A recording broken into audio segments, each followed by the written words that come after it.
Hello সবাই, কেমন আছো? আশা করি সবাই ভালো আছো। আজকে আবারও একটা নতুন দিনের ছোট্ট ব্লগ নিয়ে তোমাদের সামনে চলে এলাম। সকাল সকাল ঘুম থেকে উঠে প্রথমেই বানিয়ে নিলাম লাল চা। আমাদের বাড়িতে সকালে সবাই আগে চা খায়, তারপর ধীরে ধীরে দিনের কাজ শুরু হয়। সকালের ওই গরম গরম চায়ের কাপটা না থাকলে যেন পুরো সকালটাই অসম্পূর্ণ লাগে। চা বানানোর সময়টার মধ্যেও আলাদা একটা শান্তি আছে। চারপাশ তখন একদম শান্ত থাকে, সবাই ধীরে ধীরে ঘুম থেকে উঠছে, আর সেই সময়ে এক কাপ চা সত্যি খুব ভালো লাগে। তো আমি বসে বসে চা খাচ্ছিলাম আর ভাবছিলাম আজকের কাজগুলো কি কি করতে হবে। প্রতিদিনই তো একই রকম কাজ থাকে, কিন্তু তাও প্রতিটা দিনই আবার নতুনভাবেই শুরু হয়। তারপর আস্তে আস্তে শুরু করলাম বাড়ির ছোট ছোট কাজ, কখনো ঘর গুছানো, কখনো রান্নাঘরের কাজ। এইভাবেই সময় কেটে যায়। আসলে বাড়ির কাজ কখনো শেষ হয় না, একটা কাজ শেষ হতে না হতেই আরেকটা কাজ সামনে চলে আসে। তবুও নিজের বাড়ির কাজ করতে আমার খারাপ লাগে না। মাঝে মাঝে কাজ করতে করতেই একটু থেমে যায়। জানলার বাইরে তাকালে মনে হয় সময়টা কত তাড়াতাড়ি চলে যাচ্ছে। এই ছোট ছোট মুহূর্তগুলোই পরে মনে থাকে। তাই ভাবলাম আজকের দিনটার কিছু অংশ ক্যামেরায় তুলে রাখি। ব্লগ করতে আমার ভালো লাগে, কারণ তোমাদের সঙ্গে নিজের সাধারণ দিনটা ভাগ করে নিতে পারি আমি। আর এই সাধারণ দিনটাই আমার কাছে স্পেশাল হয়ে ওঠে যখন তোমরা সেটাকে দেখো, সেটাকে ভালো বলো, ভুল ত্রুটি সব কিছু তুলে ধরো। আর সেটা বললে বিশ্বাস করবে না, আমার খুবই ভালো লাগে। তো এইভাবেই আমার পাশে থেকো সবাই, এভাবেই সাথে থেকো, কারণ তোমাদের পাশে পেয়েছি বলেই আমি এগিয়ে যেতে পারছি।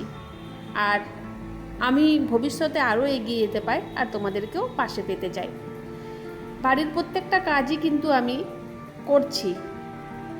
করি তাড়াহুড়ো করেই, কিন্তু মনে হয় যে আস্তে আস্তে করলে কাজগুলো একটুখানি ভালো হয়।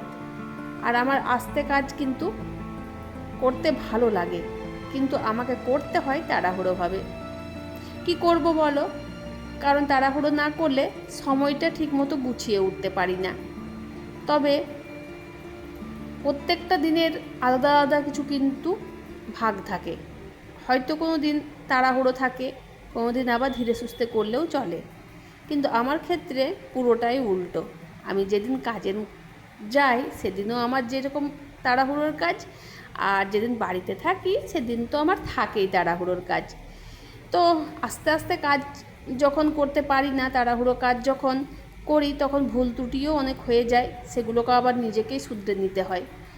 চেষ্টা করি সব কাজগুলো ভালোভাবে করার, কারণ সংসারটা তো আমার নিজের, সংসারটা তো আর অন্য কারো না।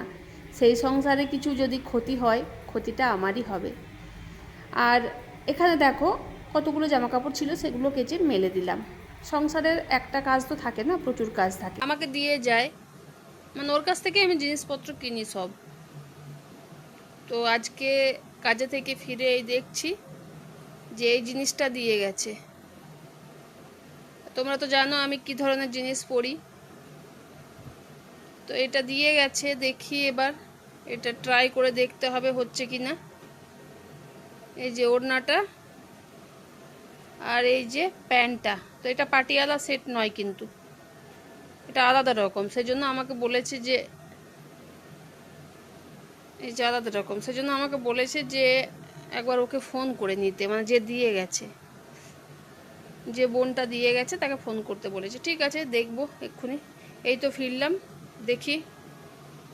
ডিউটি থেকে তো ফিরলাম, আর দেখতে দেখতে বিকেলও হয়ে গেল। বিকেলে ভাবলাম যে হালকা একটু কিছু খাবার করি। কারণ কি বলো তো, আমার ছেলেটা না নিজেই বানিয়ে এখন সব কিছু খায়, তাই একটুখানি আমার মনটাও খারাপ লাগছিল। আজকে ওর শরীরটাও খারাপ, তো ভাবলাম যে আমিই বানিয়ে দিই। তো কী আর বানানো যায়, তাই ভাবলাম ছেলের জন্য চাউমিন বানিয়ে দিই। আজকে খুব বেশি কিছু ব্যবহার করিনি চাউমিনে, শুধু সয়াবিন আর আলু দিয়ে একদম সিম্পলভাবে বানাচ্ছি। আর তেল মশলাও খুব কম রেখেছি, কারণ আমাদের বাড়িতে তেল মশলাটা খুব কমভাবেই খায়। আর এই অভ্যাসটা হয়েছে আমার শ্বশুরমশাইয়ের যখন হার্টের প্রবলেম ছিল তখন থেকে। আর আমি সবসময় চেষ্টা করি যতটা সম্ভব সহজ আর ঘরোয়া রান্না করতে। কম উপকরণেও কিন্তু অনেক মজার রান্না হয়ে যায়। চাউমিনটা ধীরে ধীরে তৈরি করব, তো সেজন্য আমি সয়াবিনগুলো ভিজতে দিয়ে দিলাম। আর এই ছোটো ছোটো সয়াবিনগুলো না আমার ছেলে খেতে খুব ভালোবাসে। সয়াবিনটা কিন্তু আমারও খুব প্রিয়। তো কিছু কিছু জিনিস এমন আছে যেগুলো খুব সাধারণ হলেও খেতে কিন্তু দুর্দান্ত লাগে। আর তার মধ্যে থেকেও আমার কিছু কিছু জিনিস খুবই ভালো লাগে খেতে। বাড়ির সবাই মিলে একসাথে বসে খাওয়ার মধ্যে আলাদা একটা আনন্দ আছে, কিন্তু সেই ভাগ্যটা আমাদের কোনোদিন হয়ে ওঠে না, কারণ আমি চলে যাই বাইরে, ওরা থাকে বাড়িতে। সেই জন্য একসাথে খাওয়াটা আমাদের আর হয়ে ওঠে না। কি করা যাবে, সবই ভাগ্য। তো বন্ধুরা, দিনের শেষে এই ছোট ছোট মুহূর্তগুলোই আমাদের কিন্তু মন ভালো করে দেয়। তো এই ছিল বন্ধুরা আজকের দিনের কিছু ছোট ছোট মুহূর্ত। আশা করি তোমাদের ভিডিওটা ভালো লাগবে, আর ভালো লাগলে অবশ্যই লাইক, কমেন্ট আর চ্যানেলটা সাবস্ক্রাইব করে পাশে থেকো। আবার দেখা হবে নতুন একটা ব্লগে। সবাই ভালো থেকো, সুস্থ থেকো, নিজেদের খেয়াল রেখো, আর এভাবেই দেখতে থেকো আমার সাথে আমার ব্লগ ক্রিয়েশন অফ ঝুমা।